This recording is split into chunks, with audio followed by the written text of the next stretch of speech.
పరిశుద్ధ గ్రంథంలో నుండి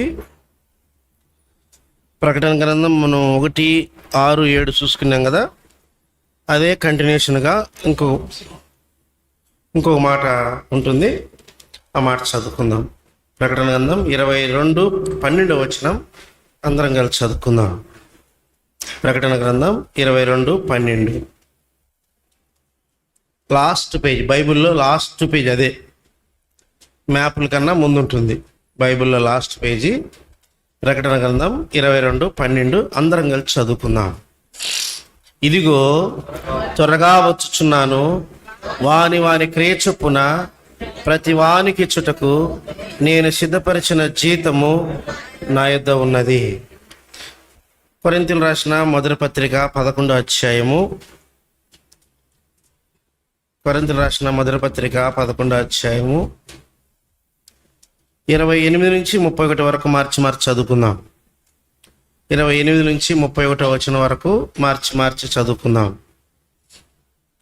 కాబట్టి నేను చదువుతా ఒకటి, మళ్ళీ మీరు ఒకటి చదువు. కాబట్టి ప్రతి మనుషుడు తను తాను పరీక్షించుకొనవలెను, అలాగు చేసి ఆ రొట్టెను తిని ఆ పాత్రలోనిది త్రాగవలెను.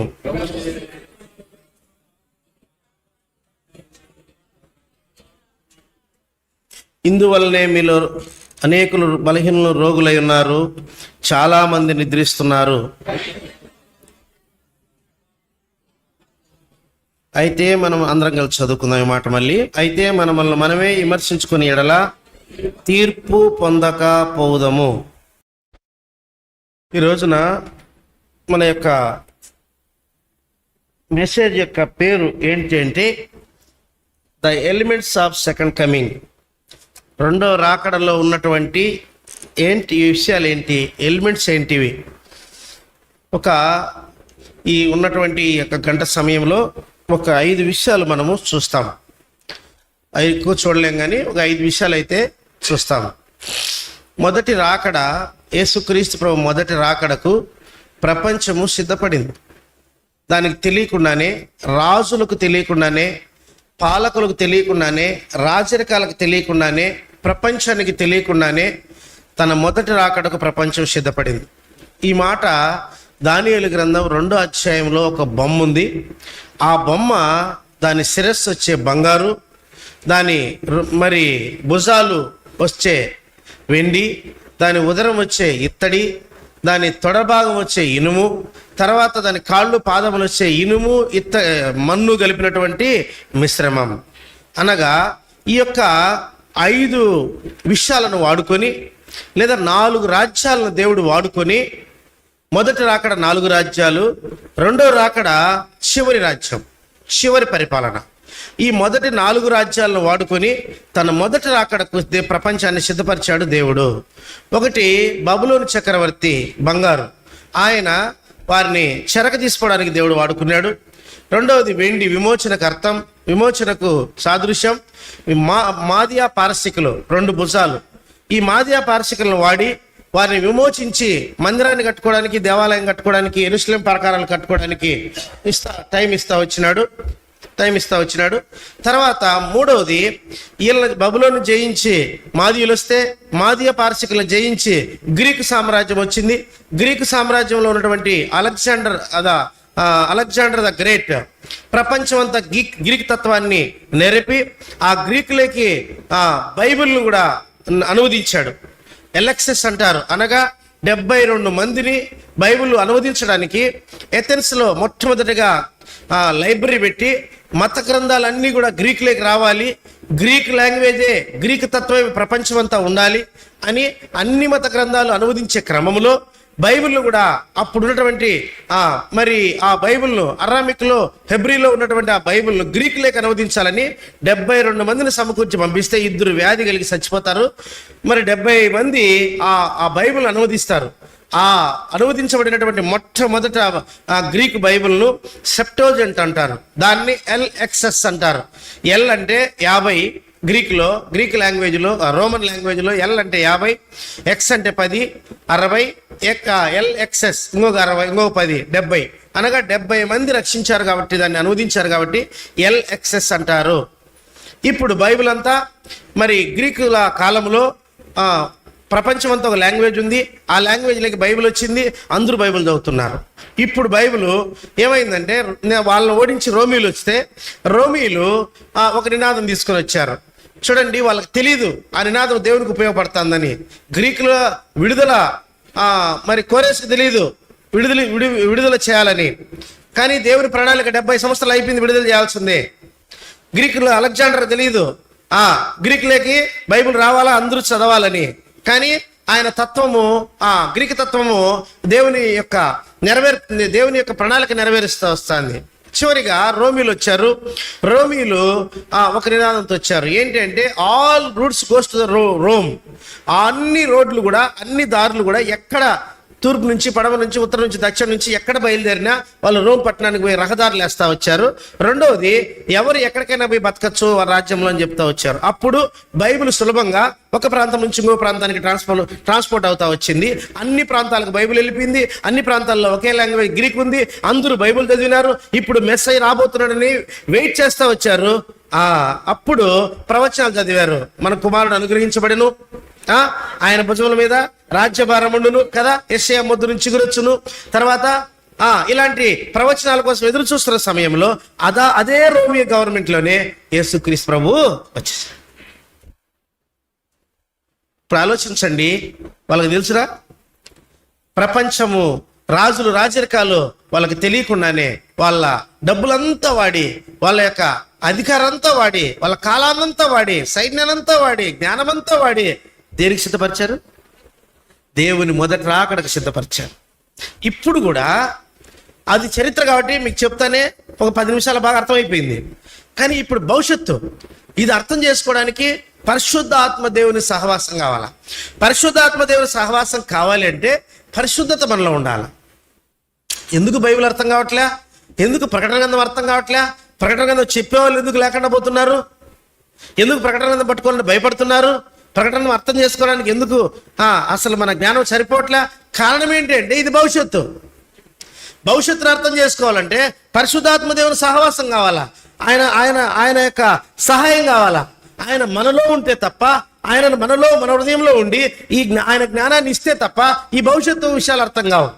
ఆయన మనలో ఉండాలంటే ఎక్కడుంటాడు? ఆయన పరిశుద్ధత కలిగిన హృదయంలోనే ఉంటాడు. పరిశుద్ధత కలిగిన హృదయం మనలో లేదు, ఆయన మనలో ఉండట్లే, మనకు అర్థం కావట్లే. ఇప్పుడు అర్థమైంది. ఇప్పుడు ప్రకటన గ్రంథం అర్థం కావాలంటే ఏం కావాలా? అది మళ్ళీ పాయింట్ క్యాచ్ చేశారు మీరు. చాలా బాగా అటెంటివ్గా ఉన్నారు మీరు, చాలా సంతోషం. మనలో పరిశుద్ధాత్మ దేవుడు నివసించాలంటే మనలో పరిశుద్ధత ఉండాలా. పరిశుద్ధత ఉండి పరిశుద్ధాత్మ దేవుడు మనలో ఉంటేనే ఈ యొక్క ప్రకటన గ్రంథము భవిష్యత్తు విషయాలు మనకు అర్థమవుతాయి. ఈ ప్రకటన గ్రంథం అనేది ఒక 6-7 బుక్కులకు లింక్ ఉంటుంది. ఈ 6-7 బుక్కులు అర్థమైతే తప్ప ప్రకటన గ్రంథం అర్థం కాదు. తెస్సలోనిక పత్రిక, మత్తయి సువార్త, ఇర్మియా గ్రంథం, యెహెజ్కేలు గ్రంథం, దానియేలు గ్రంథం, ఇలాంటి చాలా క్లిష్టమైనటువంటి గ్రంథాలు, చాలా క్లిష్టమైన గ్రంథాలు. దానియేలు గ్రంథం అర్థం కావడానికి, అర్థం చేసుకోవడానికి, ధ్యానించడానికి కాదు, వాటిని అర్థం చేసుకోవడానికి నాకు 3 నెలలు పట్టింది. ప్రతిరోజు రాత్రి 3 గంటల వరకు, ప్రతిరోజు రాత్రి 3 గంటల వరకు కూర్చుంటే 3 నెలలు పడితే వాటిని అర్థమైంది. ఎందుకంటే ధ్యానిస్తూ చివరికి పోతే మధ్యలో లింక్ తెగిపోతుంది. లింక్ ఉండాలా. లింక్ ఉంటేనే మనకు అర్థమవుతుంది, ఏరియాలో కూడా చెప్పగలుగుతాం. ఆ లింక్ లేకుండా ఇష్టానుసారంగా చెప్తే మనకు అర్థం కన్ఫ్యూజే, ఇతరులు చెప్పే వాళ్ళకి కన్ఫ్యూజే కదా. కాబట్టి అంతగా మనము దేవుని మీద ఆధారపడి ఆ యొక్క గ్రంథాలు అన్నీ తెలుసుకుంటే తప్ప ప్రకటన గ్రంథం అర్థం కాదు. కాబట్టి ఇంత భయపెట్టించి మళ్ళీ ప్రకటన గ్రంథం చెప్తే ఇంకా ఏం బాగుంటుంది చూడండి. ప్రకటన గ్రంథం గురించి ఇంత భయపెట్టించి మీకు చెప్తే అర్థమవుతుందా? కానీ అర్థం చేసుకోవాలా. ఎందుకంటే ఇది మనకు అవసరం. ప్రకటన గ్రంథం తెలియకపోవడం వల్లనే ఈరోజు భూమి మీద, శరీరం మీద ఆశలు చావట్లే. ప్రకటన గ్రంథం అర్థం కాకపోవడం వల్లనే మనకి ఇంకా భూలోకం మీద ఆశ, ప్రాణం మీద ఆశ, శరీరం మీద ఆశ చావట్లే. ప్రకటన గ్రంథం అర్థమైతే ఇది జీరో, ఇది పెంట, ఇది ఎందుకు పనికిరాంది, ఈ భూలోకంలో ఉన్నటువంటి విషయాలన్నీ కూడా అర్థమవుతాయి. అందుకే ప్రకటన గ్రంథము యొక్క 2వ రాకడకు మనకు తెలియకుండానే ఈ ప్రపంచం అంతా సిద్ధపడిపోతుంది. ఈసారి వచ్చినప్పుడు ఒకవేళ దేవుడు సహాయం చేస్తే ప్రకటన 2వ రాకడకు సూచనలు ఏంటో చూస్తాం.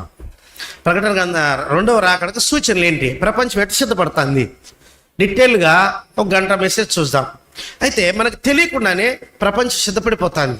రాజకీయంగా, సామాజికంగా, ఆర్థికంగా, సైన్స్ అండ్ టెక్నాలజీ పరంగా, అన్ని రకాలుగా, ఎకనామిక్ పరంగా అన్ని రకాలుగా ప్రపంచం సిద్ధపడిపోతుంది. ప్రవచనాన్ని ఒక చేతిలో, ప్రపంచంలో జరుగుతున్న మార్పులు ఒక చేతిలో పెట్టుకొని మనం బేరీ చేసుకుంటూ మనం ముందుకెళితే ఈ విషయాలు అర్థమవుతాయి. మీకు ఒక్క మాటలో చెప్తా, ఎందుకంటే అది నా టాపిక్ కాదు కాబట్టి. ఇప్పుడు జరుగుతున్నటువంటి ఈ యొక్క ఇస్రాయెల్, పాలస్తీనా, లెబనాన్, తర్వాత సిరియా కాదు, ఇరాన్, సిరియా కూడా జరుగుతుందిలే, ఇరాన్, ఈ యుద్ధము గన మూడో యుద్ధానికి మార్చబడితే, మూడో ప్రపంచ యుద్ధానికి సంతరించుకుంటే ఖచ్చితంగా రెండో రాకడ వచ్చేస్తుంది. అంత దగ్గరగా ఉంది రెండో రాకడ, చాలా దూరంలో లేదు. ఆ రోజున ఏహెచ్కేల్ గ్రంథంలో ఓ మాట అంటాడు. ఏహెచ్కేల్ గ్రంథం ఆయన ప్రవచిస్తూ ఉంటే, అయ్యా ఆల్రెడీ ఒకసారి వచ్చాడు నెబుకద్నెజరు, ధాన్యాలు తీసుకువెళ్ళాడు, షడ్రక్ మెషక్ అబద్ధికి వెళ్ళిపోయినాడు. రెండోసారి వచ్చాడు, నాతో పాటు కొంతమందిని తీసుకుని వచ్చాడు. ఇప్పుడు మూడోసారి రాబోతున్నాడు. మూడోసారి వస్తే మరి ఆ యొక్క ఇశ్రాయేలు దేశం, యెరూషలేము అంతా పడగొట్టబడుతుంది, మందిరం కాల్చబడుతుంది. తండ్రులు కుమారుల యొక్క మాంసాన్ని తింటారు, కుమారులు తండ్రులు కోసుకొని తింటారు, తల్లి తన బిడ్డనే కోసుకొని వండుకొని తింటుంది. ఇంత భయంకరమైన పరిస్థితి రాబోతోంది అని హెచ్కేలు ప్రవచిస్తూ ఉంటే, ఆ రోజు అక్కడ ఉన్నటువంటి అబద్ధ ప్రవక్తలు అంటారంట, ఈ ప్రవచనాలు ఇప్పుడు జరగవులే, ఎప్పుడో జరుగుతాయి, అప్పుడు చూసుకుందాంలే, అప్పుడు మనం ఉంటామా అని అంటారంట. ఇప్పుడు కూడా అలాంటి పరిస్థితి ఉంది. హెచ్కేల్ కాలం, ఇర్మియా కాలం లాంటిదే ఇప్పుడు ఉంది. ప్రేమైన వాళ్ళారా, నేను ఆ లోపలికి పోలేను, ఇప్పుడు టైం లేదు కాబట్టి. ఇప్పుడు ఎట్లుంది కాలం అంటే, ఇర్మియా ప్రవచిస్తూ ఉంటే ఎవరు పట్టించుకోవట్లే, అబద్ధ ప్రవక్త అంటున్నారు. అబద్ధ ప్రవక్తలు ఇర్మియాని ఏమంటారు? అబద్ధ ప్రవక్త అంటారు. హెచ్కేల్ కూడా అట్టే అంటున్నారు. కాబట్టి ఇప్పుడు కూడా ఎట్టుందంటే, వాక్యం చెబుతూ ఉంటే ఎవరికి చురుకు తగలట్లే, ఎవరికి నొచ్చుకోవట్లే, ఎవరికి హృదయాల్లోకి దూరట్లే. మచ్చుగా చెప్తా అంటారులే, ఎంతమంది చెప్తున్నట్లే. వాక్యం ఎగుటైపోయింది, వాక్యం లోపలికి దూరట్లే, బీగాలు వేసుకొని ఉన్నాం, జ్ఞానం పెంచుకుంటున్నాం. కాబట్టి ఈ మనం తెలుసుకోవాల విషయం ఏంటంటే, ప్రేమైన వాళ్ళరా, రాకడకు ప్రపంచం సిద్ధపడుతుంది. తొందరలో రాకడ ఉంది. మనము సంపాదించి దాచుకొని ఎత్తిపెట్టుకునేటివి ఏవి మనకు ఎంటరావు. మనకు వచ్చేది ఆత్మల సంపాదనే. దేవునికి ఇష్టపూర్వకమైన జీవితం జీవిస్తేనే పైకి వెళ్తాం. ఎత్తబడేదే మన గురి అని మనం బ్రతకడమే. ఇక చూస్తాం రెండో రాకడలో ఎలిమెంట్స్ ఏంటివి. సెకండ్ కమింగ్లో ఇంకో మాట చెప్పి ముందుకు వెళ్తా. యేసుక్రీస్తు ప్రభు రెండో రాకడ వచ్చినప్పుడు, రెండో రాకడ రెండు భాగాల ప్రేమైన వాళ్ళరా. మొదటి రాకడ రహస్య రాకడ, రెండవది బహిరంగ రాకడ. మొదటి రాకడలో యేసుక్రీస్తు ప్రభు మధ్యాకాశంలో ఉంటాడు. 7 ఏళ్ల తర్వాత భూమి మీదకి వస్తాడు. మనం ప్రకటన గ్రంథం 1:7 చదివింది బహిరంగ రాకడ. అందరూ చూస్తారు, అందరూ చూసి రొమ్ము కొట్టుకుంటారు, అది బహిరంగ రాకడ. అయితే మధ్యాకాశానికి వచ్చినప్పుడు ఎవరు చూడరు, స్వరం వింటారు, సంఘం ఎత్తబడిపోతుంది కదా. ఈ మాట మనం మైండ్లో పెట్టుకుందాం. ప్రపంచం సిద్ధపడుతుంది. రాకడలో 2 భాగాలు ఉన్నాయి. ఒకటి రహస్య రాకడ, రెండవది బహిరంగ రాకడ. ఈ రహస్య రాకడ గురించే మనం ఈరోజు మాట్లాడదాం. రహస్య రాకడ వచ్చినప్పుడు ఏం జరుగుతుంది? మొట్టమొదటి 5 Rలు చెప్తాం మీకు. మొట్టమొదటి R ఏంటంటే return of the Christ. Return of the Christ అంటే తిరిగి దేవుడు వస్తాడు. తిరిగి వస్తాడంటే ముందు వచ్చిపోయిన ఆయనే తిరిగి వచ్చాడు అంటాం కదా. ముందు వచ్చాడు లేదా? మొదట అక్కడ వచ్చాడు, మొదట అక్కడ చనిపోయినాడు, మన కోసం సమాధి చేయబడ్డాడు, తిరిగి లేచాడు, 40 రోజులు ఇక్కడే ఉన్నాడు, 11 సార్లు కనపడ్డాడు, 500 మందికి ఒకసారి కనపడ్డాడు, ఒలీవ కొండ మీద నుంచి అందరూ చూస్తుండగా ఆరోహణమయ్యాడు, మేఘం చేత కొనుపోబడ్డాడు. అయితే ఏం చెప్తూ వచ్చాడు ఆయన? నేను మళ్ళా వస్తా రండి. యోహాను సువార్త 14వ అధ్యాయం, యోహాను సువార్త 14వ అధ్యాయం, నేను మళ్ళీ వస్తా. 4వ వచనం చదువు అమ్మా, 3వ వచనం చదువు తల్లి. నేను వెళ్ళి మీకు స్థలం సిద్ధపరిచిన యెడల నేను స్థలములో మీరు ఉండులాగున మరలా వచ్చి నా యొద్ద ఉండుటకు మిమ్మల్ని ఆయన మరలా వస్తున్నాడు. Second coming, return of the Christ. First or ఆయన వాగ్దానం ఇచ్చాడు. వాగ్దానము నమ్మదగినటువంటిది.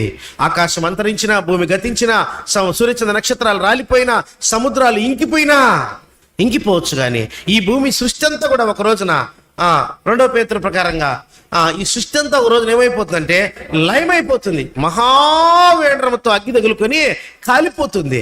కానీ వాక్యం మాత్రం ఏమవుతుంది? నిత్యము నిలుస్తుంది.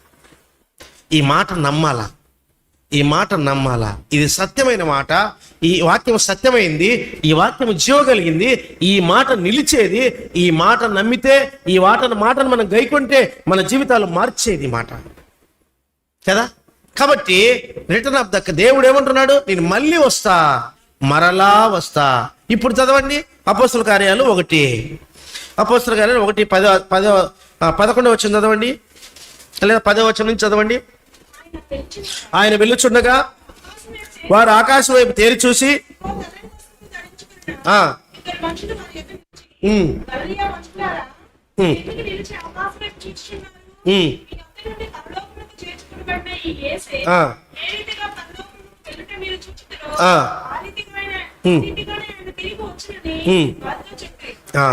చూడండి ప్రేమైన వాళ్ళరా, ఆయన తిరిగి రెండు వాగ్దానాలు ఇచ్చాడు. ఒకటి స్వయంగా ఆయనే చెప్పాడు, రెండవది దూతను పంపించి దూత ద్వారా చెప్పిస్తున్నాడు. మరి ఎట్లా వస్తాడు? ఏ విధంగా వస్తాడు? ఆయన రాకడ ఎట్లుంటుంది? రండి, 1 తెస్సలోనిక 5వ అధ్యాయం. ఎట్లుంటుంది ఆయన రాకడ? ఎట్లుంటుందంట చూడండి, 1వ వచనం చదువుమా. సహోదరులారా, ఆ కాలమును గూర్చి ఆ సమయం గూర్చి మీకు రాయనక్కర్లేదు. రాత్రి వేళ దొంగ ఎలాగ వచ్చునో అలాగే ప్రభుదినం వచ్చునని మీకు తెలియను. లోకులు నెమ్మదిగా ఉన్నది, భయమేమీ లేదని చెప్పుకొనుచుండగా గర్భిణీ స్త్రీకి ప్రసవేదన వచ్చినట్లు వారికి అకస్మాత్తుగా నాశనము తటస్థించును గనుక వారెంత మాత్రమూ తప్పించుకొనలేరు. చూడండి ప్రియమైన వాళ్ళారా, ఏమంటున్నాడు దేవుడు? దొంగ వచ్చినట్టుగా. దొంగ వచ్చేది మనకి ఎట్లా తెలియదు, ఎట్టి పరిస్థితుల్లో తెలియదు కదా. దొంగ వచ్చేది మనకు తెలియదు. అదే విధంగా యేసుక్రీస్తు ప్రభు దొంగతో పోల్చుకోవట్లే. ఆయన రాకడ దొంగతనం చేసే సమయం ఎంతగా మనం అన్ఎక్స్పెక్టెడ్గా మనం ఊహించినట్టుగా దొంగలు వస్తారో అట్లా వస్తాడు ఆయన అని అర్థం. అన్ఎక్స్పెక్టెడ్గా వస్తాడని అర్థం. అక్కడ మనం చదువుకున్నాం ప్రకటన గ్రంథం 22:12 త్వరగా. ఆ అధ్యాయంలో 3 సార్లు అంటాడు త్వరగా అంటే అర్థం ఏంటంటే హఠాత్తుగా అని అర్థం, సడన్లీ అని అర్థం, మనం అనుకున్న గడిలో అని అర్థం. కాబట్టి ప్రభు రాకడ ఎట్లుంటుందంటే గర్భవతికి నొప్పులు వచ్చినట్టుగా వస్తుంది. మరి స్వార్థంలో మాట అంటాడు, మెరుపు వచ్చినట్టుగా. మెరుపు తూర్పును ఉదయించి తూర్పు నుంచి పడవటికి ఎట్లా మెరుపు ఊరినట్టుగా మనకు కనపడుతుందో అట్లా, అనగా రెప్ప పాటున ఆ యొక్క రాకడ ఉంటుంది. ప్రేమైన వాళ్ళరా, గర్భవతికి నొప్పులు వచ్చినట్లుగా కింద అంటాడు, దొంగ వచ్చినట్లుగా, గర్భవతికి నొప్పులు వచ్చినట్టుగా, మెరుపు వచ్చినట్టుగా. మత్తయి సువార్త 24:44 చదవండి. మత్తయి సువార్త 24:44లో ఇంకో మాట అంటాడు. అక్కడ ఎట్లుంటుందంట ఆయన రాకడ? మీరు అనుకోని గడియలో, ఇది త్వరగా అంటే అర్థం, మీరు అనుకోని గడియలో మనిషి కుమారుడు వచ్చును గనుకనే మీరును సిద్ధంగా. ఈ మాట మనకు అవసరం. ప్రభు రాకడొచ్చేది గ్యారంటీ. ఎప్పుడు వస్తాడో మనకు టైం తెలీదు, అది గ్యారంటీ. కాబట్టి మనకేం చేస్తున్నాం? ఆయన వచ్చేది ఆయన పని ఆయన చేసుకుంటాడు, ఆయన టైం ప్రకారం ఆయన వస్తాడు. కానీ మనం ఏం చేయాలా? సిద్ధంగా ఉండాలా. అక్కడే తెస్సలోనిక పత్రికలో కూడా 5వ అధ్యాయంలో మాట అంటాడు, మళ్ళా మెలకువగా ఉండండి అంటాడు. తెస్సలోనిక పత్రిక 5వ అధ్యాయంలో కూడా ఏమంటాడంటే ఆడ ఒక మాట అంటాడు చూడండి, ఏమంటుంది అక్కడ? కావున ఇతరుల వరే నిద్రపోక మెలకుగా ఉండుడి, మత్తులు కాక ఇందుము. ఏం తెలుసా ప్రేమైన వాళ్ళరా? నిద్ర అంటే అర్థం ఏంటంటే అలక్ష్యం. మత్తు అంటే ఆశ. మత్తు అంటే ఆశ. మత్తు అంటే తాగి మత్తు పడుకోవడం కాదు, బంగాయి కొట్టి పండుకోవడం కాదు. మత్తు అంటే ఆశ. ఒకరొకరికి ఈ శరీరం ఆశ, శరీర సుఖాలు బాగా అనుభవించాలని ఆశ. ఒకరొకరికి డబ్బు ఆశ, బాగా సంపాదించాలని ఆశ. ఒకరొకరికి కీర్తి ప్రతిష్టల ఆశ, బాగా కీర్తి ప్రతిష్టలు సంపాదించాలని ఆశ. ఒకరొకరికి దేవుడునే లేకనే సరే బిడ్డలను బాగా పైకి తెచ్చుకోవాలని ఆశ. ఒకరొకరికి కదా ఇలాంటి ఆశలు. ఈ ఆశలన్నీ చచ్చిపోవాలి. ఎవరు ఎత్తబడతారంటే ఈ ఆశలన్నీ ఎవరికైతే చచ్చిపోతాయో వాళ్ళు ఎత్తబడతారు. మనకున్నదంతా కూడా దేవునికి ఖర్చు పెట్టాలా. గుర్తుపెట్టుకోండి, దేవునికి ఎంత ఖర్చు పెడితే అంత మంచిది. అది డబ్బైనా, అది సమయమైనా, అది టాలెంట్ అయినా, అది కృపా వరములైనా. ఈ మాట బాగినండి ప్రేమైన వాళ్ళరా. దేవునికి ఖర్చు పెట్టకుండా పోతే నీకు నష్టమే కానీ ఉపయోగం లేదు. నీకు 90 ఏళ్ళు వయసు ఇచ్చినాడు, 90 ఏళ్ళు ఒక ఆత్మను రక్షించుకోకపోతే ఏం ప్రయోజనమో కదా? ఏం ప్రయోజనం? రాయి బతికే నువ్వు బతికితివి, చెట్టు బతికే నువ్వు బతికితివి, ఏం ప్రయోజనం? ఇంకా నేను అంతకన్నా ఎక్కువ పోల్చలేను, బాగుండదు. ఏం ప్రయోజనం చెప్పండి? ఒక్కరికి నోరు తెరిచి వారు చెప్పకపోతివి, ఒక్కరిని రక్షణలో తెచ్చుకోలేకపోతివి, ఏం ప్రయోజనము? ఉద్యోగం ఇచ్చే దేవుడు, బాగా డబ్బులు వచ్చా, డబ్బులన్నీ మన ఐశ్వర్యానికి వాడితే ఒక్క ఆత్మరక్షణలోకి రాకపోయా, ఒక్క బైబిల్ కొనికపోతే మన బతుక్కో ఏం ప్రయోజనము? ఈ మత్తు, ఇది ఒక టాపిక్. ఈ మత్తు అనేది ఒక టాపిక్. బైబిల్లో మత్తులు ఆ మత్తులో ఉండి చాలా మంది నాశనం అయినారు. సంసోను మత్తులో లేడు, గెహాజీ మత్తులో లేడు. సంసోనుకు పట్టిన మత్తు ఏంది? అమ్మాయిల పిచ్చి కదా, అమ్మాయిల పిచ్చి. గెహాజీకి ఏం మత్తు పట్టింది? ధనాశ. ధనం వెంట పరిగెత్తినాడు, అమ్మాయిలంట పరిగెత్తినాడు సంసోను. సొలొమోను రాజు దేనిని పరిగెత్తినాడు? అమ్మాయిలకే. 3-7 ఏంది 3-7 అంటే 700 మంది భార్యలు చాలా, మళ్ళీ 300 మంది ఉత్పత్తి పెట్టుకున్నాడు. అన్ని అంటే 1000 విగ్రహాలకు మొక్కినాడు దరిద్రుడు. ప్రతి భార్య ఆయన అంతఃపురం పోతే చాలు, ఫస్ట్ నువ్వు విగ్రహానికి మొక్కమంటావు. మొక్కితేనే, లేకంటే లే. మొక్కితేనే లోపలికి, లేకంటే లే అంటే మొక్కి లోపలికి పోయినాడు. చూడండి ప్రేమైన వాళ్ళారా, మత్తు, ఈ మత్తులు వదిలించుకోవాలా. మనకు మత్తు అనేది ఒకటి ఉంటే ఏముండాలి తెలుసా? దేవుని మత్తు ఉండాలి. ఎప్పుడూ దేవుడే, మాట్లాడితే దేవుడే, పండుకునే దేవుని కల్లే రావాలా ప్రేమైన వాళ్ళారా. పండుకునే దేవుని కల్లే రావాలా. అది జీవితం అంటే. నేను ఒకసారి పొద్దుటూరులో 2 రోజులు సోషల్ మీటింగ్ పిలిచినారు. సోషల్ మీటింగ్ పోయి వచ్చిన తర్వాత ఆ రోజు రాత్రి నేను పడుకొని వాక్యం చెప్తానంట. మా మిస్సెస్ పొద్దున్న లేచి, నువ్వు ఆడనే కదా వాక్యం చెప్పింది, రాత్రి అంతా వాక్యం చెప్పినావు అంటుంది. గొప్పని చెప్పట్లే. అంటే మనము దేవుళ్ళు అట్లా వాక్యం ధ్యానిస్తే మీనే కదా, ఎవరైనా అంతే. వాక్యం ధ్యానించి కళ్ళ కూడా అదే వస్తుంది. అట్లాంటి బ్రతుకు కావాలా. మత్తు లేని బతుకు అది. మనకు ఏదైనా మత్తు ఉంటే అది దేవుని మత్తు ఉండాలి, కానీ ఈ మత్తు ఉండకూడదు. అందుకే మత్తు వదులు. ఈ యుహలోక మత్తులు ఎన్నాళ్ళు పెట్టుకుంటావు? కొంతమందికి చీరల మత్తు ఉంటుంది. ఏం మత్తు? చీరల మత్తు. ఎంత ఎన్ని చీరలు తెచ్చుకునే మత్తు సాలదు. ఒక ఆయన మొన్న మచిలీపట్నం పరిచయం పోతే బస్సులో వస్తున్నాడు. ఏం పని చేస్తావయ్యా అంటే స్వార్థ చెబుదామని చిన్న గిరినే. ఏం పని చేస్తావంటే చీరల వ్యాపారం అన్నాడు. ఎంత ఉంటుంది నా మీ హయ్యెస్ట్ చీర ఎంత మీ షాపులో అంటే 1,50,000 అంట. 1,50,000 హయ్యెస్ట్ చీర. 2 చీరల స్థలం వచ్చింది కదా నాన్న. తర్వాత ఏమన్నాడు తెలుసా? సరే, యాజ్ యూజువల్గా పోయే చీరలు, కామన్గా పోయే చీరలు ఎంత అంటే 50,000 అంట. 50,000 చీరలు మామూలు పోతాయంట. ఎవరికటి సార్ అన్న అంటే ఏం సార్ అట్టంటావు? గృహప్రవేశాలకు, బర్త్డేలకు అన్ని వాళ్ళే, అన్నింటికి ఇప్పుడు 50,000 చీర కడతానన్నా. ఏం ఇది మత్తుగా ఏముంటుంది చెప్పండి? 50,000కి ఎన్ని బైబిల్ వచ్చాయి? ఇట్లా రావాలా ప్రతిదీ. నేను ఎందుకు చెప్తానంటే ప్రతిదీ మనం దేవునికి కన్వర్ట్ చేసుకోవాలి. ఇది దేవునికి అయితే ఎంత ఉపయోగపడుతుంది. ఇప్పుడు మీరేమని అనుకోండి, నేను వ్యక్తిని ఇది చేయట్లే. బర్నబాస్ అన్న దగ్గర మీటింగ్ చేసినాం. ఎన్ని వేల మంది వాక్యం వింటారు చెప్పండి? ఈ రోజుల్లో ఎక్కడ స్వార్థ చెప్పలేకుండా, ఒక పాంప్లెట్ లేకుండా, నిజమా అబద్ధమా? ఒక్క పాంప్లెట్ లేకుండా స్వార్థ ఎక్కడ నోరు తెరిచి చెప్పలేని పరిస్థితుల్లో ఎన్ని వచ్చి తిన్నోలేని 100-900 మంది ఉన్నారు. ఎంతమందికి స్వార్థ అందింటుంది? వాళ్ళందరిలో దేవుని వాక్యం హృదయం లేకపోయిందా? అలాంటి పనులు చేయాలి. వాళ్ళు ఏదో రోజున ఆ వాక్యం దేవుడు పట్టుకుంటాడు. ఆ ఆత్మల రక్షణ పొందితే ఆ ఖర్చు పెట్టి, ఆ మీటింగ్ పెట్టి, ఆ ప్రయాసపడిన వ్యక్తులందరూ అకౌంట్లోకి వస్తుంది ఆ ఆత్మలు. వాక్యం చెప్పి నాకు కూడా కొన్ని పడతాయి.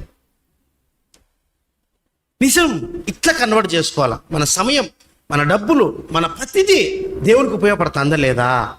అంతా మనమేం అంత ఏం కొంతన్నా దేవునికి వాడుతున్నామా లేదా? మత్తు వదలాల. నేను ఇంకా టాపిక్ లేక వస్తా రండి ప్రేమైన వాళ్ళారా. రెండోది, ఎప్పుడు వస్తాడు దేవుడు అంటే, ఎట్లా వస్తాడంటే, రండి తెస్సలోనికీయులకు రాసిన మొదటి పత్రిక 4వ అధ్యాయం 15వ వచనం. మేము ప్రభు మాటను బట్టి మీతో చెప్పున్నదేమనగా, ప్రభు రాకడ వరకు 16వ వచనం చదవండి డైరెక్ట్ గా. ఆర్భాటముతోను ప్రధాన దూత శబ్దముతోను దేవుని బూరతోను పరలోకము నుండి ప్రభు దిగి వచ్చును. చాలు చూడండి ప్రేమైన వాళ్ళారా, ప్రభు రాకడ ఎట్లొస్తుంది? ఆర్భాటముతో, ప్రధాన దూత శబ్దముతో, దేవుని బూరతో. ఈ మూడు ఉన్నాయి. ఈ మూడు విషయాలు కూడా చాలా విషయాలు సంతరించుకుని ఉన్నాయి.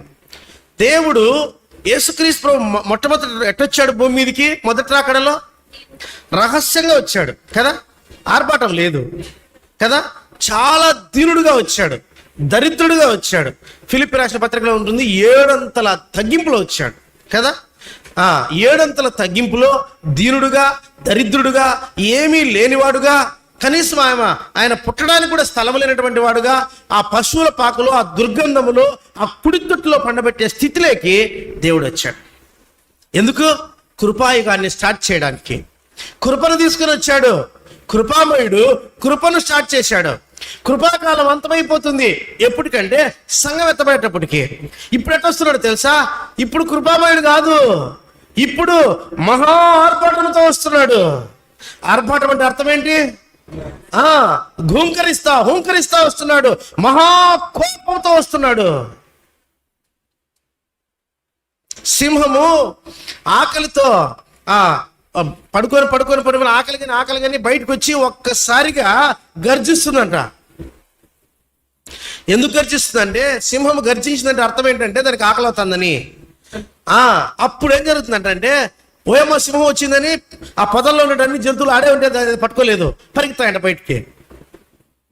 సింహం వస్తుందని పొదల్లో బయట పరిగెత్తాయంట. అప్పుడు ఏది వీక్గా ఉందో దాన్ని వేటాడి పట్టుకుంటుంది. పరిగెత్తించి అప్పుడు ఆ రక్తము కిందికి పైకి పొరుగుతున్నటువంటి ఆ వేడి రక్తాన్ని అప్పుడు చీల్చుకొని తింటుందంట. దేవుడు అలా యూదా గోత్రపు సింహములాగా ఏమంటాడు? ఉగ్రుడే వస్తున్నాడు, కొదమ సింహంగా వస్తున్నాడు, యూదా గోత్రపు కొదమ సింహంగా వస్తున్నాడు. ప్రేమైన వాళ్ళారా, ఎందుకో తెలుసా? ఎందుకు? మొదటి రాకడలో కృపను స్థాపించడానికి కృపామయుడిగా వచ్చాడు. కరుణ, కృప, ప్రేమ, వాత్సల్యత, దయాలత్వం ఎలా చూపించాడు. ఇప్పుడు అలా కాదు.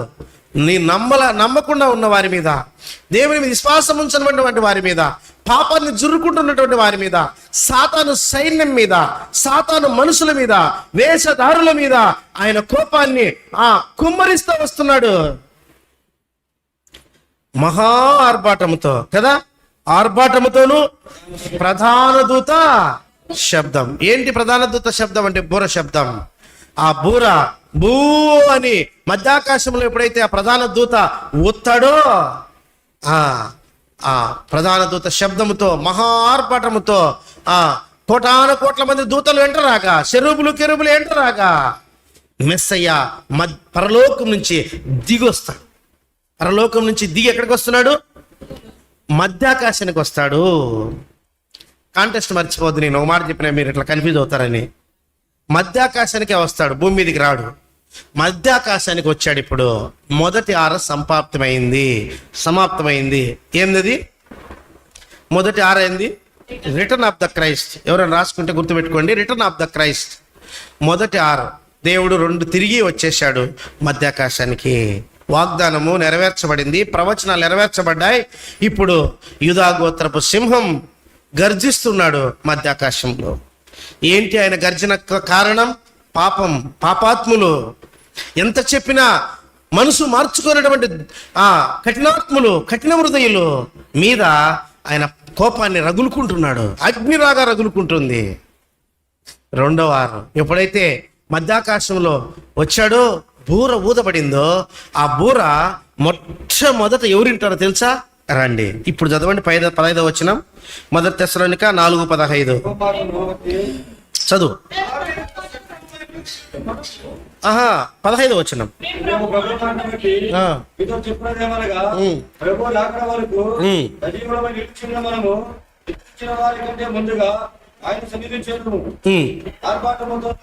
వద్దులే, ఇప్పుడు 17 చదువు.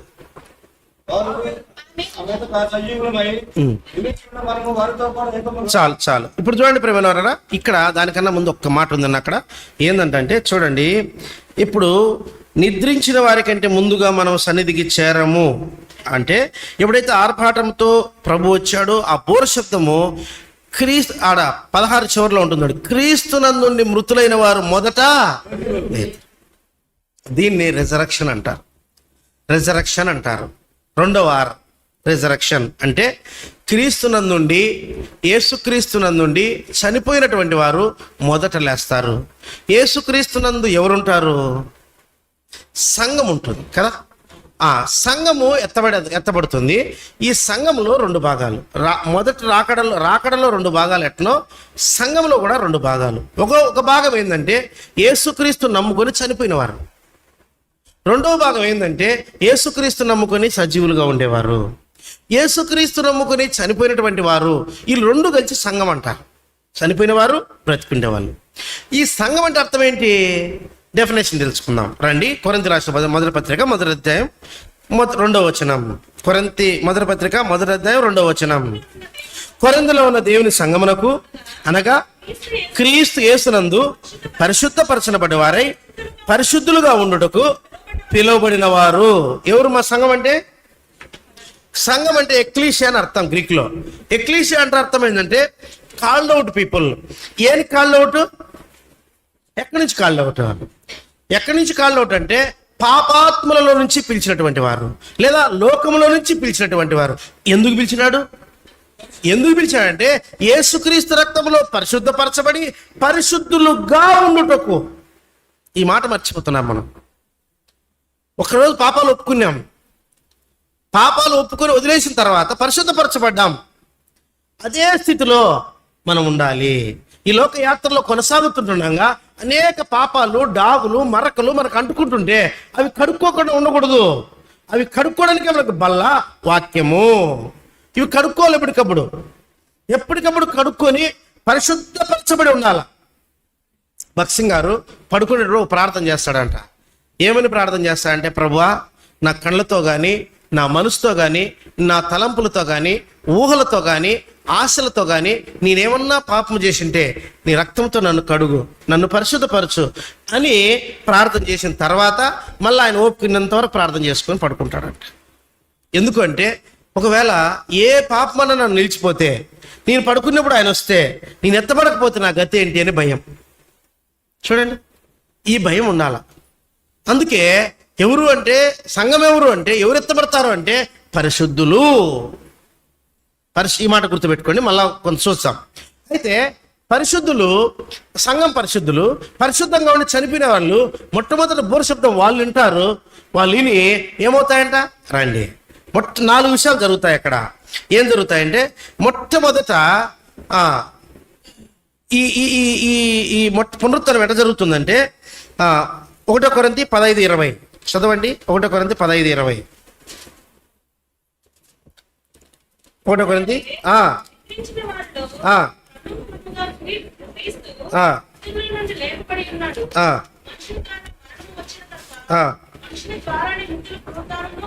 చూడండి ప్రేమనవరా, ఇక్కడ మనం మళ్ళీ లేస్తామా అనేదానికి ఆయనే లేచి ప్రథమ ఫలంగా మనకు చూపించాడు. యేసుక్రీస్తును చూస్తే మనకు అన్నీ అర్థమవుతాయి. యేసుక్రీస్తు రేపు చనిపోయి సమాధి చేయబడి లేస్తామా? ఆయన లేచాడు, మనకు లేస్తామని నిర్ధారణ వచ్చింది. సరే, ఎలాంటి శరీరం ఉంటుంది? ఆయన లేచినాక ఏ శరీరం ఉంటుందో మనకు అదే శరీరం ఉంటుంది. ఎట్లా ఎత్తబడతాం?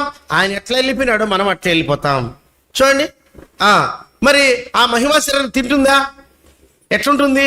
ఏం చేస్తా ఉంటుంది? అవన్నీ కూడా యేసుక్రీస్తు ఏం చేశాడో అవన్నీ మనకు ఉంటాయి. ఏది దాచలా దేవుడు, కాబట్టి ఏమంటున్నాడు దేవుడు ఇక్కడ? యేసుక్రీస్తు, మన చదువు, యేసుక్రీస్తు ప్రథమఫలంగా లేచాడు కాబట్టి మనం కూడా లేస్తాం. 35వ వచనం చదువుమా. అయితే మృతులు ఎలాగు లేతురు, వారు ఎట్టి శరీరంతో వత్తురని ఒకడు అడుగును.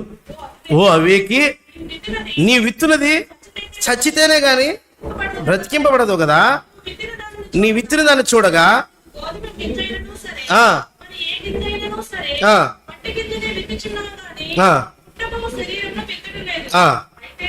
అయితే దేవుడే తన చిత్త ప్రకారము నీ విత్తిన దానికి శరీరం ఇచ్చును, మరియు ప్రతి విత్తనమునకు దాని శరీరము ఇచ్చుచున్నాడు. చూడండి ప్రేమైన వాళ్ళరా, ఇత్తబడినటువంటి శరీరము మనం గింజ ఇంట్లో పెట్టుకుంటే ఎన్ని ఏళ్ళు అట్టే ఉంటుంది కదా. ఎప్పుడైతే అది భూమిలో వేస్తామో అది భూమిలో నుంచి గింజ బయటకు రాదు, అందులో నుంచి ఒక మొక్క బయటకు వస్తుంది. అలాగే మనములు కూడా దానికి ఏ విధంగా శరీరాన్ని, ఆ మొక్క శరీరాన్ని దానికి సంబంధించి శరీరాన్ని ఇచ్చి దేవుడు భూమిలో నుంచి బయటికి తెస్తున్నాడో మనములు కూడా అలాగే తెస్తాడు. అదే ఇక్కడ దాని నిర్ధారణగా 42 వచ్చింది చూడండి.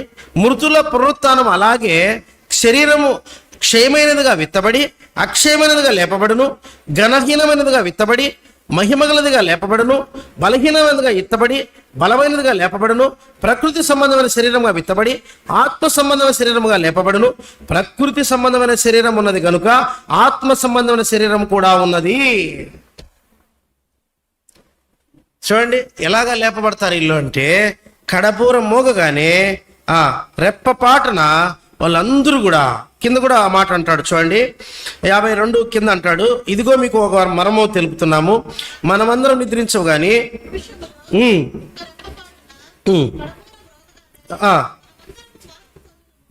మన గురించి అయితే చనిపోయిన వాళ్ళ గురించి బూర మోగును, అప్పుడు మృతులు అక్షయులుగా లేపబడుదురు.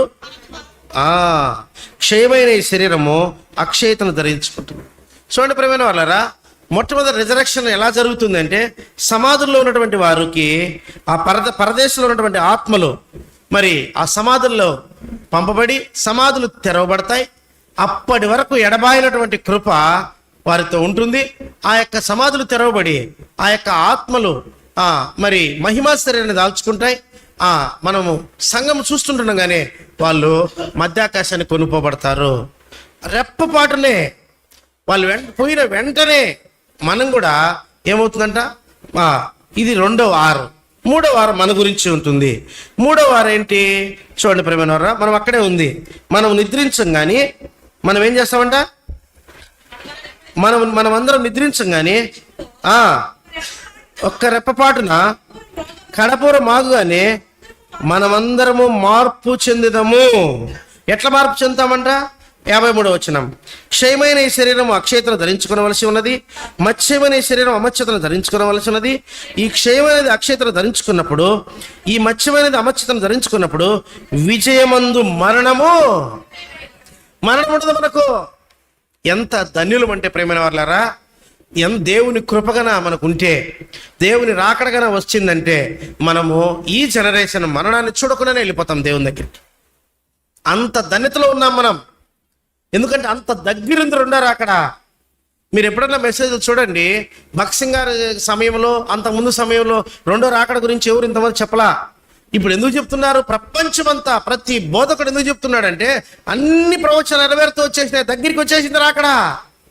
మనం మరణం చూడం. దేవుడు సహాయం చేస్తే, ఆయన రాకడొస్తే మరణం చూడకుండా వెళ్ళిపోతాం మనం. ఈ శరీరం ఇట్లే మార్పు చెందిపోతుంది. ఎట్లా అంటే మొట్టమొదట ఇక్కడ 4 విషయాలు జరుగుతాయి.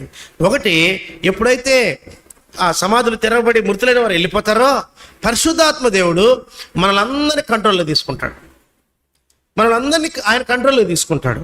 రెండవది ఏం చేస్తాడంటే, మత్తయి సువార్త 24 చూడొద్దులండి, చెప్పుకుంటూ వెళ్తా. మత్తయి సువార్త 24 అధ్యాయంలో మనల్ని సపరేటెడ్ ఫ్రమ్ దిస్ వరల్డ్, మన వాళ్ళందరినీ కూడా ప్రత్యేకపరుస్తాడు.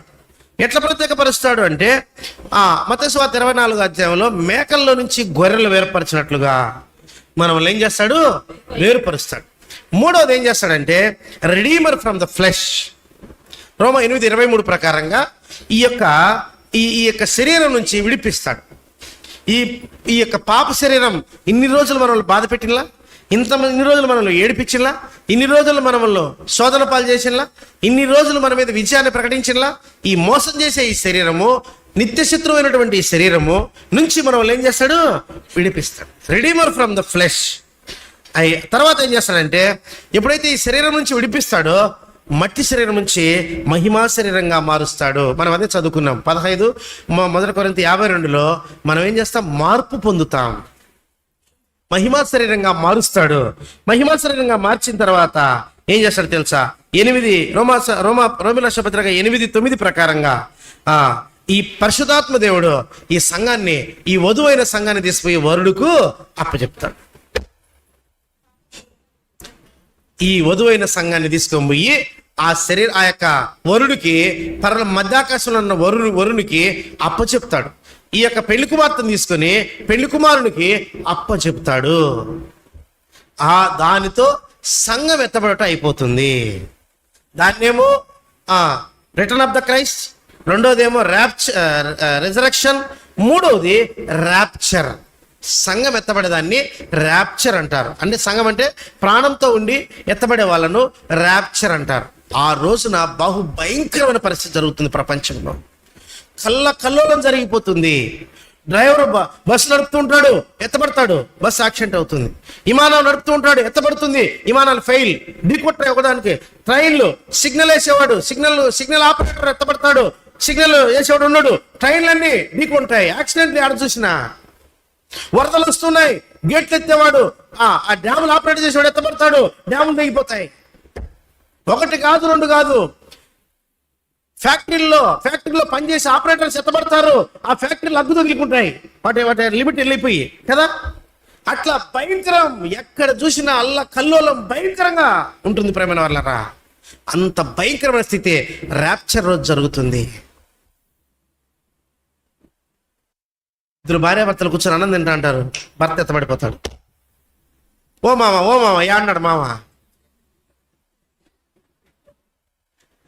మామ, మావేం చెప్పింటాడు? నమ్ముకోయ్యా, ఏమి గయ్యాలి, మార్చుకోయ్యా నోరు, మారే స్వామి, దేవుడు రాకడ వస్తుంది, ఆ ప్రేమ పోరన్న సత్సరని చెప్పి మారే నువ్వు, ఒకవేళ వచ్చి ఎత్తబడవే నువ్వు అంటే ఇన్నేవా? ఇప్పుడు ఓ మామ ఏమన్నా మామ, పంచసక్క కింద పడింది, మల్తాడు కింద పడింది, పంచసక్క మల్తాడు కింద పడింది, దాన్ని పట్టుకొని ఎడుస్తుంది. అదే జరిగేది ఆపోతున్నా, అదే జరిగేది. భర్త భార్య ఉన్నారు, భర్త మడక దున్నుతున్నాడు, భార్య గింజలు వేస్తుంది. కాసేపు పోయినాక భర్త భార్య ఏదో చెప్తాడు, భర్త భార్య కొడుతుంది, కొంచెం ఊకొట్టలా, ఎటబారి ఇదేం చూచలేదు, చీర జాకెట్ కింద పడింది. ఎటబాయినో ఎన్నో ఇట్లాంటివి కల్లోలం ప్రపంచం అంతా. అవును ప్రియమైన వాళ్ళారా, ఈ భయంకరం దానికి ర్యాప్చర్ అనే పదం వాడితే భయపడిపోతున్నారు. ఎవరు? ఫారిన్ కంట్రీస్లో. ఒకప్పుడు మిషనరీలను ఇండియా లాంటి దేశాలకు పంపించి స్వార్థ చేసినటువంటి దేశాలు పాపం పెచ్చురిల్లిపోయి, కామం ఎక్కువైపోయి, ఈ రోజున ర్యాప్చర్ గురించి చెబితే చచ్చిపోతారు, కింద పడి రొమ్ము కొట్టుకుంటున్నారు. చాలా బలహీనలు వాళ్ళు, చాలా చిన్నగా తొందరగా ఆకర్షించబడతారు వాళ్ళు. మన మాదిరి స్ట్రాంగ్ కాదు ఫారినర్స్. రొమ్ము కొట్టుకుంటున్నారు కింద పడి ర్యాప్చర్ అనే మాట చెప్తుంటేనే. జాన్ వెస్లే గారు, అందుకే జాన్ వెస్లే గారు వాక్యం చెప్తే ఊగిపోయేవాళ్ళు. 1,00,000 మంది రక్షణ పొందేవాళ్ళు. 1,00,000 మంది మందిరానికి వచ్చే మీటింగ్ వచ్చే 1,00,000 మంది రక్షణ పొందేవాళ్ళే. ఆ పదములో ఉంది అంత శక్తిప్రమైన వాళ్ళరా. జాగ్రత్త, ఈరోజు దేవుడు నీ దగ్గర తీసుకొచ్చాడు ఈ మాట. ర్యాప్చర్ రాబోతోంది. ఎన్నైనా 6 3 అయినాయి. రండి కూడా చూస్తాం. Return of the reunion. 1 తెస్సలోనిక 4:17. 1 తెస్సలోనిక 4:17.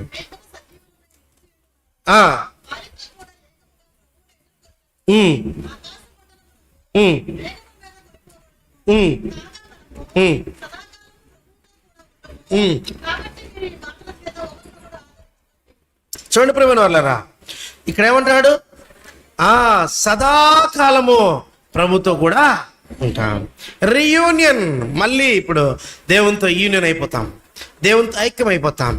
దేవునిలో ఐక్యమైతే దేవునిలో కలిసిపోతామని కాదు. దేవుని దగ్గర ఉంటాం. ఇప్పుడు సదాకాలం దేవునితో ఇక ఇంకెవ్వరు ఎడదలేము. ఒక్కటి ప్రేమైన వాళ్ళరా, దయవుంచి ఆ ఒక్కటి మీ జీవితంలో జరగాలని ఎప్పుడు ప్రార్థన చేసుకోండి. ఏంటి ఆ ఒక్కటంటే, ఎత్తబడాలా ప్రభువా, నేను ఎత్తబడాలా ప్రభువా, నేను ఎత్తబడాలా ప్రభువా. ఇదే నీ జీవితం అంతా నీ ప్రార్థనలో ప్రతిరోజు ఉండాలి. నీ జీవితంలో ప్రతిరోజు ఉండాల్సిన మాట అని తెలుసా? ప్రభువా నేను ఎత్తబడాలా ప్రభువా. నేను ఎత్తబడాలంటే ఏం చేయాలి ప్రభువా? ఇంకా నేను ఎంత ఎదగాల ప్రభువా? ఏ కొరత ఉంది ప్రభువా? ఏ ఆయాసకరం ఉంది ప్రభువా? ఏ అపవిత్రత ఉంది ప్రభువా? ఏ మత్తు ఉంది ప్రభువా? ఏ ఆశ ఉంది ప్రభువా? తీసేయి ప్రభువా. ఈ రోజు నుంచి నువ్వు ఇలాంటి ప్రార్థన మొదలుపెట్టు. బెగ్గింగ్ ప్రార్థన వదిలేయి. ఎప్పుడు అడుక్కునే పంచాయతే, ప్రార్థన ఎత్తుకుంటే అడుక్కునే పంచాయతీ. నాకు అది, నాకు ఇది. ఒకసారి మా బంధువులు ఇంటికి పోయినా, పిలిచింటే పక్కింటి వాళ్ళు కూడా క్రైస్తవులే. ప్రార్థన చేసుకుంటాను. నేను బ్రష్ చేసుకుంటా పోయినా, పద్దన్నే ప్రార్థన చేసుకుంటాను. నేను బ్రష్ చేసుకుంటా అట్లా తిరుగుతూ ఆడిపోతే ఆయన ప్రార్థన చేస్తాను. ప్రభువా, ఏం ప్రభువా అనే.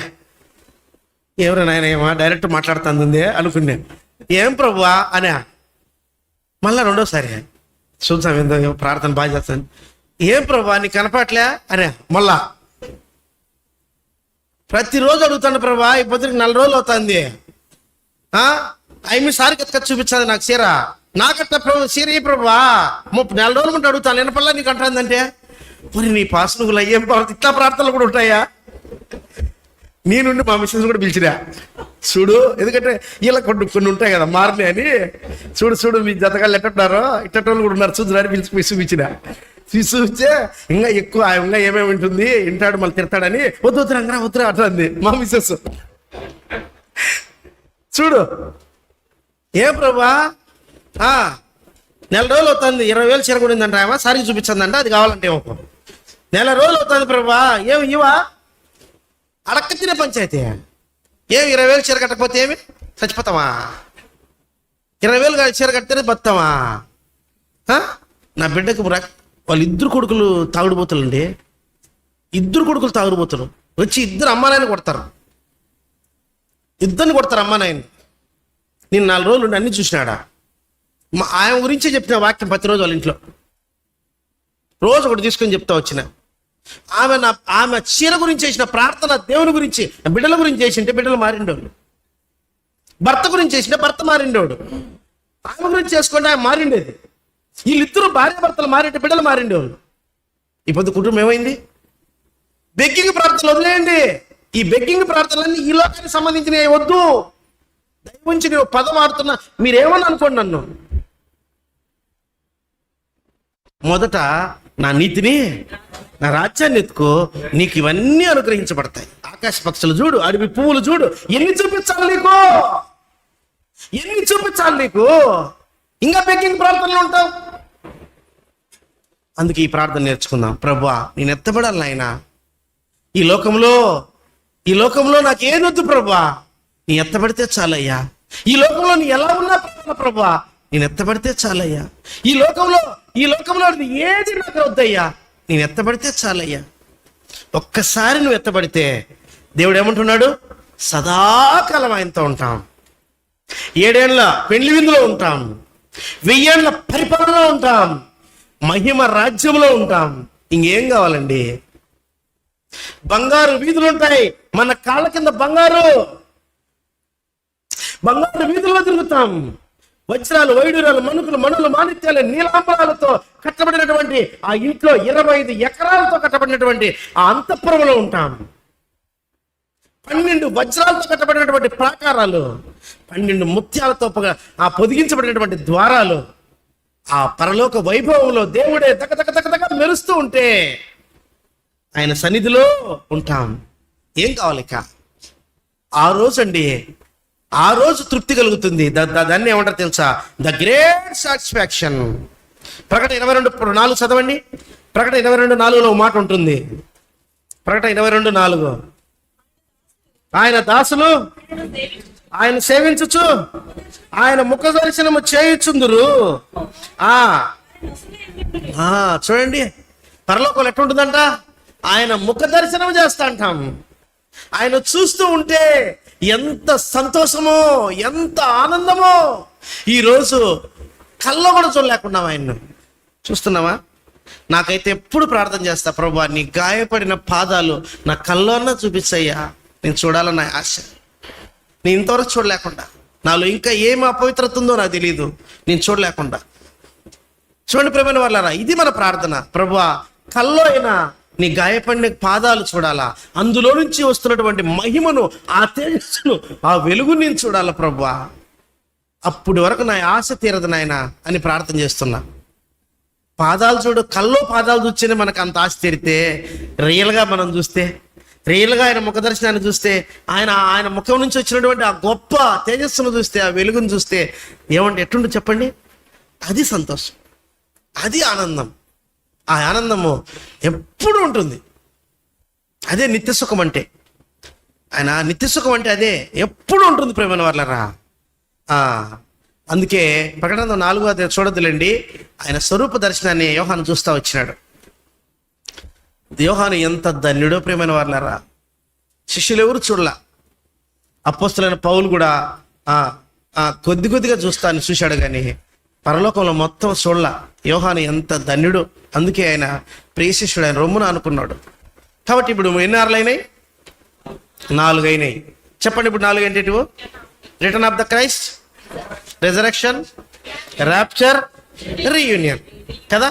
ఇప్పుడు రీయూనియన్ అంటే ఏడన్నారు? ఇప్పుడు సంఘం ఏడుంది? సంఘం ఏడుంది? పరలోకంలో మధ్యాకాశంలో దేవుని దగ్గర ఉంది. ఈ 7 ఏళ్ళు పెళ్లి విందు జరుగుతుంది. ఈ 7 ఏళ్ళు చాలా కీలకం. 7 ఏళ్ళు పైన దేవుడు మధ్యాకాశంలో పెళ్లి విందు చేస్తాడు. అదే సమయంలో సంఘము ఏ విధంగా అయితే జీవితాంతము పరిశుద్ధులు కష్టాలు, కడగండ్లు, ఇబ్బందులు, ఇరుకులు పడి తన ఉన్నదంతా కూడా దేవునికి హెచ్చించి దేవుని రాకడ కొరకు ఎత్తబడడానికి ఆయత్తపడ్డారో వాళ్ళు అక్కడ సంతోషిస్తారు ఆ 7 ఏళ్ళు. ఎవరైతే లోక ఆశల్లో, వ్యభిచారంలో, దొంగతనంలో, లంచంలో, అసూయలో, ద్వేషంలో, పగలో, ఈర్ష్యలో, కక్షలో, ఇతరులు బాధ పెట్టట్లో ఇక్కడ ఆనందిస్తూ బతికారో శాడిస్టులు, వీళ్ళందరికీ దేవుడు ఇక్కడ 7 ఏళ్ళు శ్రమకాలం. మనము మన దగ్గరికి ఎప్పుడన్నా రాని, నేను సీక్వెన్స్గానే పోతా. సంఘం ఇప్పుడు 2వ రాకడ వచ్చింది, సంఘం పైన మధ్యాకాశంలో ఉంది. ఈసారి దేవుడు సాయం చేస్తే 7 ఏళ్ల శ్రమకాలం ఎట్లుంటే చూస్తాం. 7 ఏళ్ల శ్రమకాలం ఎట్లుంటే చూస్తాం. దాని తర్వాత 1000 ఏళ్ల పరిపాలన చూస్తాం. దాని తర్వాత ఇంకా అట్లా సీక్వెన్స్గా ప్రకటన గ్రంథమే చెప్తాం. మీకు ప్రకటన గ్రంథమే చెప్పాలన్న ఆశ. ఎప్పుడు వచ్చినా ప్రకటన గ్రంథమే చెప్తా. అయితే ఇప్పుడు 5, 6 ఏంటంటే రివార్డ్. పెళ్లి విందు అంటే, పెళ్లి విందు అంటేనే కొంతమంది అనుకుంటారు, ఏంది విందు అంటే ఏం గుర్తొస్తుంది మనకు? సాయంత్రం ఏముంటుంది? సాయంత్రం శుతికుడికి ఏముంటుంది చెప్పండి? భోజనాలు ఉంటాయి. అది ప్రేమా విందు కదా. ప్రేమా అది చాలా దూరం పోతుంది, మంచి భోజనం ఉంటుంది కదా.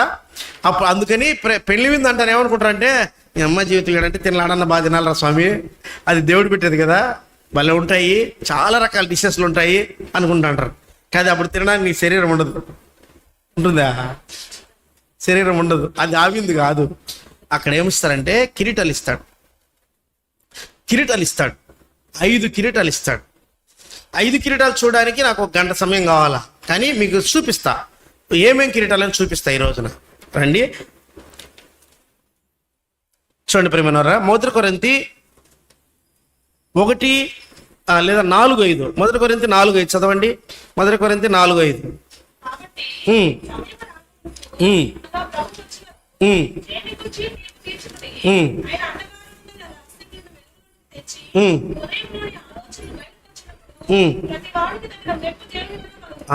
ప్రతి వానికి కలుగు మెప్పు వస్తుంది. మొట్టమొదటి ఏమొస్తుందంట? మెప్పు వస్తుంది. మీకు ఓన్లీ కిరీటాలు చూపిస్తా. ఈసారి వచ్చినప్పుడు ఓన్లీ క్రీస్తు న్యాయపీఠమే ఎప్పుడన్నా చెప్పుకుందాం. క్రీస్తు న్యాయపీఠం అంటేనే చెప్పుకుందాం. అయితే 1 మెప్పు వస్తుంది. 2ది 1 కొరింథీ 9:25 ప్రకారంగా అక్షయ కిరీటం. తర్వాత 1 కొరింథీ 2:19-20 ప్రకారంగా అక్షయ కిరీటం. అక్షయ కిరీటము, అక్షయ కిరీటము, అక్షయ కిరీటం 2 సేమ్ అనుకోకండి. 2 తిమోతి 4:8 ప్రకారంగా నీతి కిరీటం. యాకోబు 1:12 ప్రకారంగా జీవ కిరీటం. 1 పేతురు 5:4 ప్రకారంగా ఏం కిరీటము? వాడబారని మహిమా కిరీటం. 5 కిరీటాలు వచ్చినాయా? కిరీటాలు. ఇంతకుముందు ఒక మాట అనుకున్నాం, మీరు మన తినడానికి శరీరం ఉండదని, ఇంక పెట్టుకోవడానికి ఎందుకు శరీరంలో కిరీటం ఎందుకండి? నాకు అర్థం కాల. తినడానికి తిందామంటే శరీరం లేకపోయా, ఇంకా పెట్టుకోవడానికి శరీరంలో ఇంక కిరీటాలు ఎందుకు? పెట్టుకోవడానికి కాదు. అదే కానీ ఇప్పుడన్నా ఇచ్చింటేనా ఇంకా కాజా అంతా తిప్పుకుందాం, నాకు కిరీటం ఇచ్చాడు దేవుడు అని కదా. అప్పుడు ఎందుకు అంటే, ఎందుకు కిరీటాలు అంటే పెట్టుకోవడానికి కాదు. ఈ కిరీటాలు ఏం చేస్తాయంటే 1000 ఏళ్ల పరిపాలనలో నువ్వు ఏ క్యాడర్లో ఉండాలో నిర్ణయిస్తాయి. నువ్వు మంత్రిగా ఉండాలా, ఎమ్మెల్యేగా ఉండాలా, ఎస్పీగా ఉండాలా, డిఎస్పీగా ఉండాలా, గవర్నర్గా ఉండాలా, ముఖ్యమంత్రిగా ఉండాలా, కేంద్ర మంత్రిగా ఉండాలా. ఎందుకంటే శరీర సంబంధులు ఎవరు కూడా పరిపాలించరు. మహిమా శరీరాలు మాత్రమే 1000 ఏళ్ల పరిపాలనలో పరిపాలిస్తారు. ఈ శరీర సంబంధులందరూ పరిపాలించబడతారు. నా మాట అర్థమైంది కదా. కాబట్టి ఈ కిరీటాలు ఎందుకు ఉపయోగపడతాయంటే, నువ్వు ఏ కిరీటం, ఎంత మంచి కిరీటం సంపాదించుకుంటే రేపు నీకు అంత మంచి క్యాడర్ వస్తుంది. లేకపోతే దేవుడు అన్యాయస్తుడు అవుతాడు. నువ్వు నేను ఒకటి, మనందరం కలిసి భక్సింగ్ గారు, మనందరం కలిసి పౌలు, అందరం ఒకటి కాదు. అవుతామా? మరి అక్కడ చేస్తే నువ్వు 1000 ఏళ్ల పరిపాలనకు వచ్చి మనమందరం పోతే భక్సింగ్ గారు కూడా వచ్చా, అందరం ఉంటాం. కానీ ఆడ ఏలే క్రమం వేరే ఉంటుంది. అందుకండి దేవుని కోసం బతకండి. అందుకు దేవుని కోసము ఆత్మల సంపాదన కొరకు ప్రార్థన చేయండి. మీ సర్వాన్ని వెచ్చించి ఆత్మలు సంపాదించండి. ఆ దేవుడు ఇష్టపరకమైన జీవితం జీవించండి. ఎందుకంటున్నాం అంటే ఇందుకే. ఇది తెలియక కిరీటాలు సంపాదించుకోకుండా ఈ లోకంలో అన్ని సంపాదించుకుంటాడు. ఒక ఇంటికి పోతే తీల్చమండి, ఒక ట్రాక్టర్ నిండా ఉంటాయి. ఎందుకు అర్థమై సావదు. ఎన్నేళ్ళు అయింటుందో వాడి అన్ని సంపాదించుకుంటాం. ఆఖరికి చిక్కు తీసిన ఎంటకలు కూడా వదలం, సిక్కు తీసిన ఎంటకలు కూడా వదలం. దానికి ఒక గిన్నె ఎత్తుకొచ్చే దాన్ని ఎత్తుపేడ పెట్టుకుంటా అంటాం. ఏం చేస్తా? చచ్చిపోయిన పొద్దు కృతజ్ఞత ప్రార్థన చేసిన పొద్దు కూడా ఏమయ్యి ఎవరికి? ఎంత ఘోరం అంటే అంత ఘోరం. ఎంత సంపాదించిన తనివి తీరదు. ఎందుకు పనికిరానివి అవి? ఎందుకు పనికిరావు? అందుకే మరి సొలొమోను రాజు అన్నాడు, తన రాజ్యాన్ని ప్రపంచానికి మించి విస్తరించిన తర్వాత, చుట్టుపక్కల బంధువులు సంపాదించుకున్న తర్వాత, తర్వాత మరి మనుములు బంగారు సంపాదించుకున్న తర్వాత, కీర్తి ప్రతిష్ఠ సంపాదించుకున్న తర్వాత, దేవునికి అద్భుత మందిరాన్ని కట్టిన తర్వాత, 1000 మందిని అనుభవించిన తర్వాత, లక్షల పశు సంపాదన సంపాదించిన తర్వాత, లక్షల ఎకరాల వ్యవసాయం సంపాదించిన తర్వాత, ఎంతో కీర్తి ప్రతిష్ఠ సంపాదించిన తర్వాత, ఆఖరికి మాట ఏం తెలుసా? ఆకాశం కింద, సూర్యుని కింద, భూమి మీద సమస్త వ్యర్థం. ఇది మాట గుర్తుపెట్టుకోండి ప్రేమైన వాళ్ళారా. ఈ మాట మన జీవితాలు మార్చాలి. సమస్తము వ్యర్థం, ఏమి తీసుకోం. దానికోసమని మనము కిరీటాలు పోగొట్టుకోవద్దు. ఎన్ని వచ్చినాయి? 6లు 5 వచ్చినాయి. ఎంత టైం ముగిస్తున్నా? 5 6లు వచ్చేసినాయి కదా. అయితే ఇప్పుడు 5 6లు వచ్చిన తర్వాత 6వది ఏం జరుగుతుంది అంటే, 2వ రాకడలో కృపాయుగం అంతమైపోతుంది.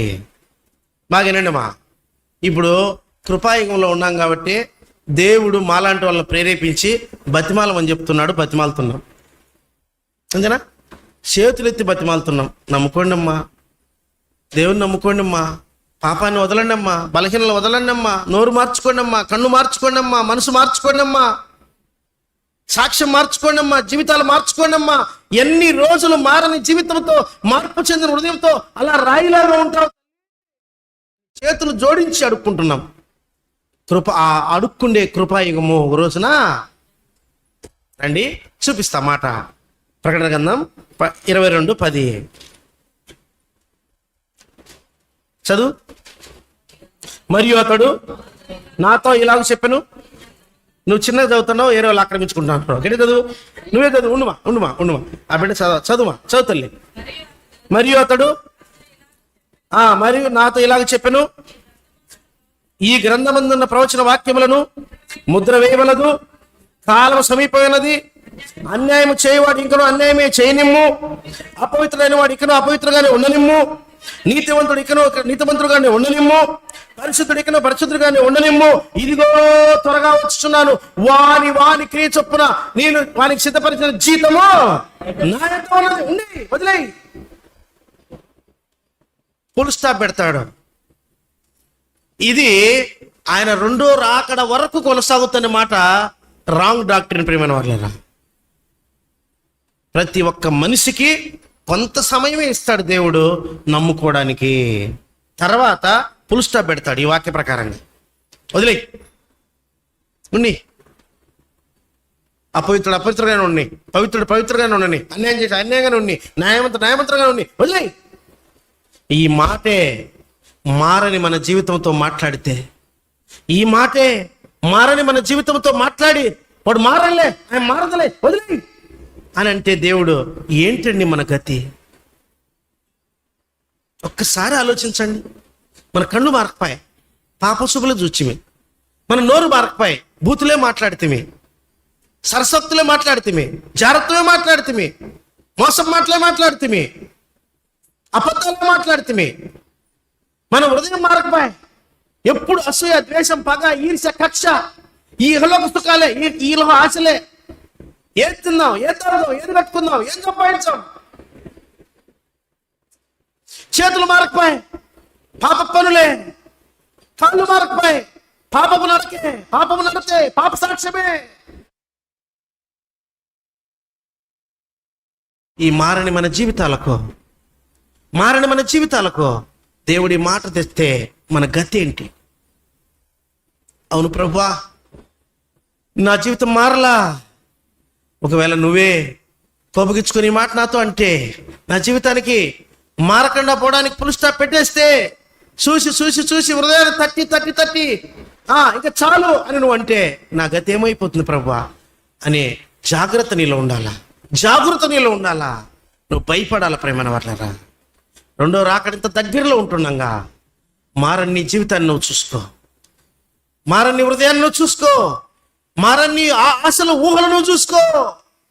కొంతమంది కళ్ళతో సెల్లో పాపం చేస్తూ ఉంటారు, కొంతమంది ఊహల్లో పాపం చేస్తూ ఉంటారు. కనపడిన ఆడవనలో భార్యగా ఊహించుకోవడమే, కనపడిని ఆ మగవనైనా భర్తగా ఊహించుకోవడమే, ఎవరిని కనపడతారో బెడ్రూమ్లో తీసుకోవడమే ఊహల్లో. వ్యభిచారం 3 రకాలు: మానసిక వ్యభిచారం, శారీరక వ్యభిచారం, ఆత్మీయ వ్యభిచారం. ఎలాంటి క్రియలో ఉన్నావో నువ్వు చూసుకో. కోరికలు చావలేదేమో, నీ నడక, నీ నడత, నీ సాక్ష్యం, నీ కళ్ళు, నీ ఊహలు, నీ నోరు మారలేదేమో. ఎన్నేళ్ళైంది దేవుని నమ్ముకొని ఈ వెనక చూసుకుంటావే. నేను కాజా ఎరుసలేము గుణాదేశాలు ఉంటున్నా. ఏందానికి కోసుకుందిన్నా? ఏం కోసుకుందిన్నండి? ఎంతమంది నడిపించు కాజాకు? నిన్ను చూసి ఎంతమంది మారుతాండ్రు? ఎంతమందికి మాదిరికరంగా ఉండవు? వచ్చేవాళ్ళు కూడా రావట్లే నువ్వు చూసి.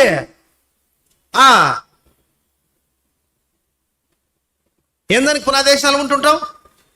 ఏం చేస్తున్నావు? ఒకవేళ నువ్వు ఆ రోజే మారింటే ఎంతమంది నడిపించేవానివి, ఎన్ని ఆత్మల రక్షణ లేకొచ్చు, ఎంత సాక్ష్యం సంపాదించుకునేదానివి, ఎంత ధైర్యంగా రొమ్ము తెచ్చుకున్నది ఈ పొద్దు. నా ప్రభుశ్రీని ఎత్తపడతా, ఇదో ఇల్లే నా ఆత్మీయ కూతుర్లు, నా కొడుకులు. ఆత్మీయ గొడ్డుతనంతో అల్లాడిపోతున్నావే. ఒక్క రవణ జాగ్రత్త ఉందా? ఆత్మీయ మరుగుచుతనంతో యాడ వేసినా నువ్వు ఆడిపోవడమే. ఒక్క రవణ పెరగలేదు, ఒక్క ఇంచు ఎదుగుదలేదు ఆత్మీయతలో. ఏందని బతికి చెప్పండి? ప్రభువుకు ఉపయోగపడినటువంటి ఈ జీవితం ఎందుకండి? ప్రభువుకు ఉపయోగపడినటువంటి ఈ బ్రతుకు ఎందుకు? ఎవరి కోసం? ఎన్నాళ్ళు నీ కోసం నువ్వు బతుకుతావు? ఎన్నాళ్ళు నీ కుటుంబం కోసం బతుకుతావు? ప్రభు కోసం ఎంత బతుకుతున్నావు? ఎంత బతికిస్తున్నావు ప్రభు కోసం?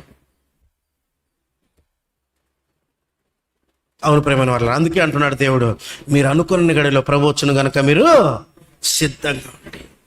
సిద్ధపడతావా? ఇంకా రక్షణ లేకపోతే యేసుక్రీస్తు ప్రభు నీ కోసం వచ్చి, ఆ సర్వోన్నతమైన దేవుడు, ఆత్మస్వరూపుడైన దేవుడు శరీరాన్ని దాల్చుకుని లోకానికి వచ్చి నీ కోసమే ఆ శిలువలో తను తానుగా బలి అర్పించబడి తన శరీరాన్ని ఆ శిలువకు అప్పగించబడి మాంసం ముద్దలాగా ఆ శిలువలో భూమికి ఆకాశానికి మధ్య వేలాడి నీ పాపాలు పరిహరించాడని నమ్ము. ఆ రక్తం దగ్గరికి నువ్వు వస్తే, ప్రభువా నేను పాపిని, నా పాపాలు క్షమించు అని నువ్వు ఒక్క మాట అంటే నీ పాపాలు క్షమించబడతాయి. అయ్యా ఈ రోజు నుంచి నా సొంత రక్షకుడుగా, నా దేవుడుగా నేను అంగీకరిస్తున్నానంటే ఆయన చేతుల్లోకి నేను తీసుకుంటాడు. ఎత్తబడే గుంపులో ఉంటాడు, సదాకాలం ఆయనతో ఉండే అవకాశం నీకు ఇస్తాడు. ఒకవేళ నువ్వు ఇంకా రక్షణ పొంది కూడా పాపంలో బలహీనతలో ఉన్నావేమో, రక్షణ పోయింది ఎప్పుడో, రక్షణ ఆనందం లేదు, నువ్వు దేవుని ఎరగలేదు కాబట్టి రక్షణ ఆనందం పోయింది కాబట్టి నువ్వు ఏ బలమైన కార్యాలు చేయలేకుండా బలహీనురాలివై చచ్చిన చేపలాగా కొట్టుకొని పోతున్నావు. ఈ లోక యాత్రలో ముందుకెళ్ళట్లా, ఎనికి కొట్టుకొని పోతున్నావు. నీకు ఆధారం దొరకట్లా, గుర్తుపెట్టుకో. కొట్టుకొని వెళ్ళిపోతున్నావు, ఈ లోకంలో లోక సాగరంలో కొట్టుకొని పోతున్నావు. ఈరోజు దేవుడు మాట్లాడుతుంటున్నాగా, అవును ప్రభువా నిజమే, నన్ను క్షమించు, నా పాపాలు కడుగు మీ రక్తంతో, నేను కూడా ఎత్తబడే గుంపులో ఉండాలి ప్రభువా. నేను ఆలోచించి నువ్వు ప్రార్థన చేసుకుని పాపాలు ఒప్పుకొని తీర్మానం తీసుకుంటే దేవుడు క్షమిస్తాడు, సమకూర్చుకుంటాడు, నీ ప్రతి పాపాన్ని కడుగుతాడు, నిన్ను ఎత్తబడే గుంపులో ఉంచుతాడు, పెళ్లి విందుకు తీసుకుపోతాడు, 1000 ఏళ్ల పరిపాలన నీకు ఖ్యాతిస్తాడు, నిత్య రాజ్యంలో నీకు స్థానం ఇస్తాడు, నీ స్వాస్థ్యాన్ని నువ్వు స్వతంత్రించుకుంటావు. అట్టి కృప మీ అందరికీ దేవుడు దయచేయను, మనందరికీ దేవుడు దయచేయను గాక. కళ్ళు మూసుకోండి, అందరూ కళ్ళు మూసుకోండి.